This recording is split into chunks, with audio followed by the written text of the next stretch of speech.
নতুন ইসি কি চোরকে চুরি আর গেরস্তকে সজাগ থাকতে বলছে? এবং সর্বশেষ জানাবো রূপপুরের $5 বিলিয়ন লোপাট, শেখ হাসিনা জয় ও টিউলিপের দুর্নীতি অনুসন্ধানে হাইকোর্টের রুল। এতক্ষণ শুনছিলেন সংবাদ শিরোনাম, এবার বিস্তারিত। নতুন ইসি কি চোরকে চুরি আর গেরস্তকে সজাগ থাকতে বলছে? কিছু কথা আছে যার সঙ্গে বাস্তবের যে মিল নেই তা বক্তাও জানে, শ্রোতাও জানে। বলার জন্য বলা, এগুলোকে বলে কথার কথা। ভোট নিয়ে এই কথার কথা বেশি শোনা যায়। ধরুন, নির্বাচন কর্মকর্তা সাংবাদিকদের সামনে দাঁড়িয়েছে। ডজন খানেক টেলিভিশন চ্যানেলের বুম তার সামনে। ফেসবুকে লাইভ সম্প্রচার হচ্ছে। কর্মকর্তা নির্বিকারভাবে মেশিনের মতো বলে যাচ্ছেন, ভোট হবে অবাধ, নিরপেক্ষ, স্বচ্ছ ও শান্তিপূর্ণ। চোখ বন্ধ করে বলা যায়, লোকে এটিকে স্রেফ কথার কথা ঠাউরাবে। পাবলিক এ কথা শুনবে কিন্তু বিশ্বাস করবে না, কারণ এদেশে ভোটের সঙ্গে অবাধ, নিরপেক্ষ, স্বচ্ছ, শান্তিপূর্ণ শব্দগুলো যায় না। আলংকারিক শব্দ হিসেবে এগুলো জোর করে যাওয়ানো হয়। নেতা যখন ভোটারের ভোট দেওয়ার অধিকারকে মহিমান্বিত করার কপট চেষ্টায় বিকট চিৎকার দিয়ে বলেন, আমার ভোট আমি দেব, যাকে খুশি তাকে দেব, তখন লোকে বোঝে নেতা আসলে বলতে চান, আমার ভোট আমি দেব, তোমার ভোটও আমি দেব। স্থানীয় নির্বাচনে যখন দলীয় প্রতীক ছিল না, যখন খেজুর গাছ বা কলা গাছ বা চেয়ার টেবিল মার্কা নিয়ে স্বতন্ত্র পরিচয়ে লোকজন প্রার্থী হতেন, তখন আমার ভোট আমি দেব, যাকে খুশি তাকে দেব কথাটার হয়তো কিছুটা দাম ছিল। কিন্তু প্রায় 1 দশক আগে ইউপি বা পৌরসভার নির্বাচনের নৌকা, ধানের শীষ, দাঁড়িপাল্লা বা লাঙ্গলওয়ালার সরাসরি মার্কা বিক্রির ডিলারশিপ পাওয়ার পর আমার ভোট আমি দেব, তোমার ভোটও আমি দেব কথাটা একেবারে পাকা হয়ে গেছে। 5 আগস্টের রাজনৈতিক পট বদলেছে, মানুষের মধ্যে নতুন নতুন ভাবনা আসছে। সে কারণে হয়তো নির্বাচন কমিশনের মনে হচ্ছে ভোট দিয়ে নতুন করে ভাবার সুযোগ এসেছে। তাই হয়তো তারা আমাদের ভাবতে বলেছে। গত 9 ডিসেম্বর সোমবার প্রথম আলোর শেষের পাতায় রীতিমতো 4 রঙা বিজ্ঞাপন দিয়ে ইসি কাকে ভোট দেব তা আমাদের মানে ভোটারদের সিরিয়াসলি ভাবতে বলেছে। ওই বিজ্ঞাপনে ইসি বলেছে, নির্বাচনে আপনি কাকে ভোট দেবেন একটু ভাবুন। ইসি জিজ্ঞাসা করেছে, দুর্নীতিবাজ ও অর্থ পাচারকারীকে ভোট দেবেন? ইসি নিজেই জবাব দিয়েছে না। একইভাবে ইসি নিজেই প্রশ্ন করেছে, নিজেই উত্তর ফাঁস করে দিয়েছে। রাষ্ট্রীয় সম্পদ আত্মসাৎকারীকে ভোট দেবেন? না। সন্ত্রাসী মাস্তান ও চাঁদাবাজকে ভোট দেবেন? না। ভূমিদস্যুকে ভোট দেবেন? না। অন্যায়কারীকে ভোট দেবেন? না। ইসির সর্বশেষ প্রশ্ন, সৎ ও যোগ্য প্রার্থীকে ভোট দেবেন? এবারের উত্তর হ্যাঁ। সবশেষে ইসি একটা মোরাল অব দ্য স্টোরি টেনে মহলার ছেলেপেলের উদ্দেশ্যে সর্বজন শ্রদ্ধেয় বিচক্ষণ মুরব্বীর ঝেড়ে দেওয়া পৃষ্ঠপোষকতার সুলভ নসিহতের ভাষায় বলেছে, নিজ উদ্যোগে সময় মতো ভোটার হন, নিজেদের পছন্দে ভোট দিন, সৎ ও যোগ্য প্রার্থী নির্বাচিত করুন। 4 রঙা বিজ্ঞাপন দিয়ে ইসি কাকে ভোট দেব তা নিয়ে আমাদের মানে ভোটারদের সিরিয়াসলি ভাবতে বলেছে।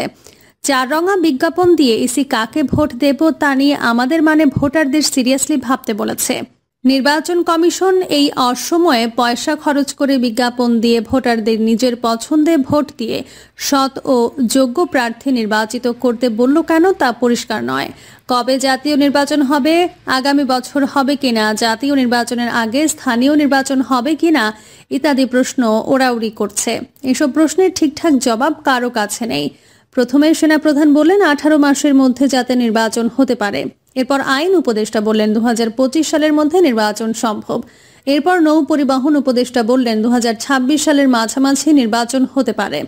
এরপর প্রধান উপদেষ্টার দপ্তর থেকে জানানো হলো নির্বাচনের বিষয়ে দিনক্ষণ ঠিক করবেন প্রধান উপদেষ্টা। এরপর শিক্ষা উপদেষ্টা বললেন, আগামী বছরই আমরা একটি রাজনৈতিকভাবে নির্বাচিত সরকার পাব। তার মানে নির্বাচন নিয়ে নানা মনির নানা মত আছে।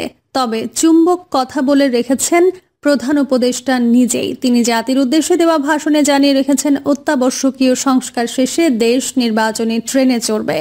এরকম একটা অবস্থার মধ্যে ইসি আমাদের একটু ভাবুন বলে ভাবনার মধ্যে ফেলে দিয়েছে। আমার মতো কোনো নাদান ভোটার সরল মনে আন্দাজ করতে পারেন ইসি হয়তো শিগগিরই স্থানীয় নির্বাচন দিতে চায়। এই ভোটের মাধ্যমে হাত মকশ করে হয়তো তারা জাতীয় নির্বাচনে যেতে চায়। আলোচ্য বিজ্ঞাপনে ইসি আমাদের দুর্নীতিবাজ ও অর্থ পাচারকারীকে, রাষ্ট্রীয় সম্পদ আত্মসাৎকারীকে, সন্ত্রাসী মাস্তান ও চাঁদাবাজকে, ভূমিদস্যুকে ও অন্যায়কারীকে ভোট দিতে না করেছে। ইসির কথার অর্থ দাঁড়ায় দুর্নীতিবাজ, অর্থ পাচারকারী, রাষ্ট্রীয় সম্পদ আত্মসাৎকারী, সন্ত্রাসী মাস্তান, চাঁদাবাজ, ভূমিদস্যু এবং অন্যায়কারী নিশ্চিতভাবে ভোটে দাঁড়াবেন। তা না হলে ইসি কেন আমাদের বলবে এদের ভোট দেবেন না? ইসি যেন বলছে এই খারাপ লোকগুলোর সঙ্গে সৎ ও যোগ্য প্রার্থীও দাঁড়াবেন এবং তাদের ভোট দেওয়াই ঠিক কাজ হবে। কথা হলো দুর্নীতিবাজ, অর্থ পাচারকারী, রাষ্ট্রীয় সম্পদ আত্মসাৎকারী, সন্ত্রাসী মাস্তান, চাঁদাবাজ, ভূমিদস্যুদের ভোটে দাঁড়াতে না দিলেই তো সব ল্যাঠা চুকে যেত। ভোটারদের আলাদা করে সতর্ক করতে হতো না। এখন ইসি যেহেতু একরকমের নিশ্চিতভাবেই জানে খারাপ লোকেরা দাঁড়াবেন, সেহেতু তারা যাতে না দাঁড়াতে পারেন তার উপায় জানার দায়িত্ব তাদের। মাস্তান চাঁদাবাজদের ভোটে দাঁড়ানোর পথ বন্ধ না করে যাত্রাপালার বিবেকের কায়দায় তাদের ভোট দেবেন না বলে ভোটারদের পরামর্শ দেওয়ার সঙ্গে চোরকে চুরি করতে আর গেরস্তকে সজাগ থাকতে বলার মধ্যে তফাৎ থাকে না। ইসি আমাদের সৎ ও যোগ্য প্রার্থীকে ভোট দিতে বলেছে। প্রশ্ন হলো, এই বাজারে এই আশ্চর্য জিনিস আমরা কোথায় পাবো? একটা সময় ছিল ইউপি বা পৌরসভা নির্বাচনের মতো স্থানীয় নির্বাচনে স্থানীয় সর্বজন শ্রদ্ধেয় লোকদের স্থানীয় ভোটাররা দাঁড় করাতে চাইতেন। তাদের কেউ কেউ দাঁড়াতে চাইতেন না। অনেক সময় সত্যিকার অর্থে কাউকে কাউকে জনতার দাবির মুখে ভোটে দাঁড়াতে হতো। তারা হাঁস, মুরগি, ছাতা, চেয়ার, টেবিল এ ধরনের বারোয়ারি মার্কা নিয়ে ভোটে দাঁড়াতেন। নির্বাচন অফিসে টাকা জমা দেওয়ার পর এলাকায় মাইকে মাইকে ভরে যেত। গরু মার্কায় ভোট দিলে ভোট, শান্তি পাবে দেশের লোক। মায়ের কোলে শিশুর ডাক, মোরগ মার্কা জিতে যাক। নীল আকাশের পাখির ঝাঁক, ছাতা মার্কা জিতে যাক। এসব স্লোগানে হাট বাজার মুখর হতো। কিন্তু 2015 সালে স্থানীয় সরকার সংশোধন আইনের মাধ্যমে হাসিনা সরকার দলীয় মার্কার অধীনে স্থানীয় নির্বাচনের ব্যবস্থা করল। সেটি 2016 সালে কার্যকর হলো। এরপর থেকে কেউ জেতার ইচ্ছায় ভোটে দাঁড়াতে চাইলে আর ভোটারের বাড়ি বাড়ি ধর্ণা দিতে চাইল না। তারা টুক করে ঢাকা এসে এমপি সাহেবের কাছে কিংবা বড় দলের নেতাদের সঙ্গে একান্তে দেখা করা শুরু করলেন। নমিনেশন কেনাবেচা শুরু হলো। প্রথম দিকে নৌকা এবং ধানের শীষ মার্কা কেনাবেচা হতো। পরে নৌকা ছাড়া আর কিছুই থাকলো না। নৌকা মার্কা যার, চেয়ারম্যানশিপ তার, নীতি পোক্ত হয়ে গেল। নৌকা মার্কা বাগিয়ে নেওয়ার পর প্রার্থীদের ভোটারের কাছে যাওয়ার দরকার হলো না। ভোটের আগেও না, পরে যাওয়ার তো প্রশ্নই ওঠে না। কারণ ততদিনে সবাই মেনে নিয়েছে সবার ওপরে দল সত্য, তারও ওপরে দল নায়িকা। আনুপাতিক প্রতিনিধিত্ব দেশের নির্বাচন ব্যবস্থায় প্রয়োগ করা কি সম্ভব সেই আইন এখনো আছে? এই আইন রেখে কোটি টাকার খরচা করে দলীয় মার্কা কেনার লোকের মধ্যে সৎ ও যোগ্য লোক খোঁজার জন্য বাটি চালান দিলে বাটি হয়রান হয়ে ফিরে আসবে। সেই লোক পাওয়া যাবে না। কারণ রাজনৈতিক দলগুলো এবং দলগুলো চালানো নেতাদের বাস্তব জ্ঞান ও বিষয় বুদ্ধি বরাবরই টনটনা। তারা স্থানীয় প্রভাবশালী লোকের বাইরে মার্কা বিতরণ করবেন না। আর এই জামানার রাজনীতির মাঠে একই সঙ্গে প্রভাবশালী ও সৎ লোক পাওয়া কঠিন। সেই কঠিন কাজকে সহজ করা আরও কঠিন, তবে অসম্ভব নয়।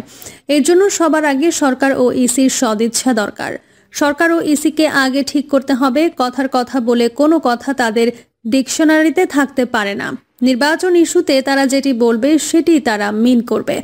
ইউপি পৌরসভার মতো স্থানীয় নির্বাচনকে সত্যিকার অর্থে যোগ্য প্রার্থী মুখর করতে অবশ্যই এই ভোটকে নৌকা, ধানের শীষ, দাড়িপাল্লা, লাঙল মার্কার সিন্ডিকেট থেকে বেরিয়ে আসতে হবে। তার জন্য বিদ্যমান স্থানীয় সরকার আইন সংশোধন করতে হবে। অসৎ ও দুর্নীতিগ্রস্ত লোকের দাঁড়ানোটা যাতে কঠিন করে দেওয়া যায় এবং সৎ ও যোগ্য লোক যাতে সহজে দাঁড়াতে পারেন, সেজন্য ইসিকে প্রয়োজনে যোগ্যতার নতুন মানদণ্ড নির্ধারণ করে দিতে হবে। কোনটি ঠিক, কোনটি ভুল, কোনটি উচিত, কোনটি অনুচিত, সেই পার্থক্যটি ভালো করে বোঝার জন্য শিক্ষার আলো জরুরি। উচ্চশিক্ষিত হলেই সবাই দুর্নীতিমুক্ত মানুষ তথা ভালো মানুষ হতে পারে না। এই বাস্তবতা স্বীকার করেই বলা যায় ভালো মন্দের পার্থক্য বুঝতে সহায়তা করা শিক্ষার আলো যার ওপর পড়েনি, জনসমাজের প্রতিনিধিত্বের মতো গুরুদায়িত্ব তার জন্য বাঞ্ছিত নয়। এক্ষেত্রে ন্যূনতম শিক্ষাগত যোগ্যতা বেঁধে দেওয়া দরকার। কারণ শিক্ষাগত যোগ্যতা এমন একটি প্রয়োজনীয় গুণ যা জনপ্রতিনিধিত্বের অধিকারের ভিত্তিকে মজবুত করে দেয়। কোনটি ঠিক, কোনটি ভুল, কোনটি উচিত, কোনটি অনুচিত, সেই পার্থক্যটি ভালো করে বোঝার জন্য শিক্ষার আলো জরুরি। উচ্চ শিক্ষিত হলেই সবাই দুর্নীতিমুক্ত মানুষ তথা ভালো মানুষ হতে পারে না। প্রিয় দর্শক, এই ছিল এখনকার সর্বশেষ সংবাদ। আপডেট সব সংবাদ পেতে চ্যানেলটি সাবস্ক্রাইব করে বেল আইকনটি ক্লিক করে রাখুন।